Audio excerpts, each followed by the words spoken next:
In today's demonstration, we're going to show you how you can take a sketched freehand 2D image, in this case created in Creo Sketch, and convert it into a solid 3D model using freestyle capability inside Creo Parametric. So let's get started. So to begin with, I'm going to use Trace Sketch capability to bring in that previously created 2D image.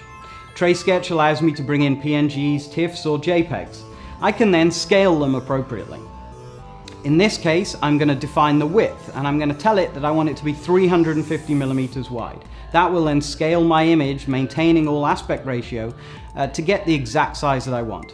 I can then position that image accordingly in 3D space. I can also alter the opacity of the image. Now I've done that, I want to start and create the geometry. So I'm going to go into Freestyle. First thing I need to do is select a primitive. In this case, it's going to be a sphere. You'll notice the control mesh that goes around the outside of the sphere. That's actually what I use to manipulate and modify the geometry. So I can select faces, edges or vertices of the geometry and extrude them. This adds more detail to my control mesh. The more detail I have, the more control I have over the shape. So using the 3D dragger, I can push and pull the shape accordingly. Now the product right now is looking a little bit too chunky, so I'm going to squash it in a little bit. In addition, the product's going to be symmetrical, so I'm going to turn on symmetry. I can simply select the mirror plane that I want, and half my control mesh disappears. The top and bottom ends of the shape, I want to have open.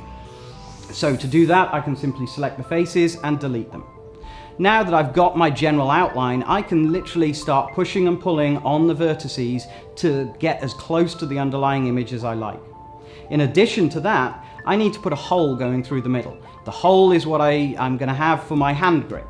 So to do that, I can simply select the front face of the control mesh, and I want to connect it to the corresponding back face of my mirrored geometry.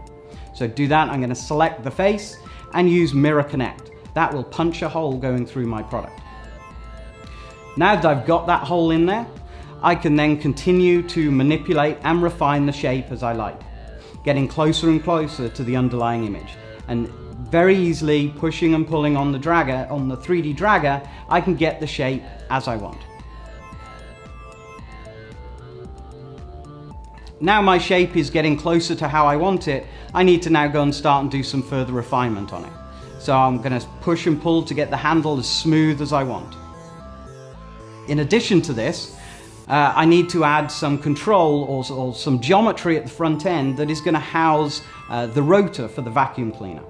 So to do that, again, I can select the front face and I can simply use the extrude command to add further geometry to it.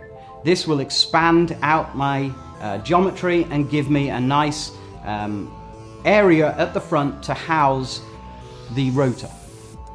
To finish off the design, in this case, at the back end, I need to add some further geometry to give a lip at the back. So I can select the faces and offset each face normal to each other to expand the shape out.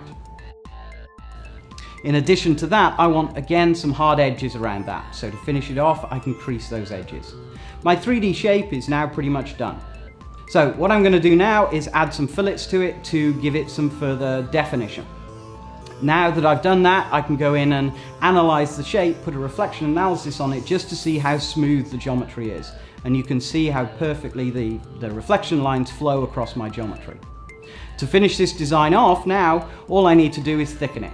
So using regular Creo Parametric commands, I can select the quilt that has been created and thicken them. To finish off, I might want to do a design change. Design changes always come along. In this case, I want to change the overall style of the product, and I want to add a nice character line going across the top of the product. So again, I can select edges of my control mesh and I can crease them. And then finally tweak the shape. Maybe I want to change the overall profile of the shape or the overall angle of the shape. It's just a case of dragging, selecting the vertices, dragging them using the 3D dragger, and I've now got a completely new design.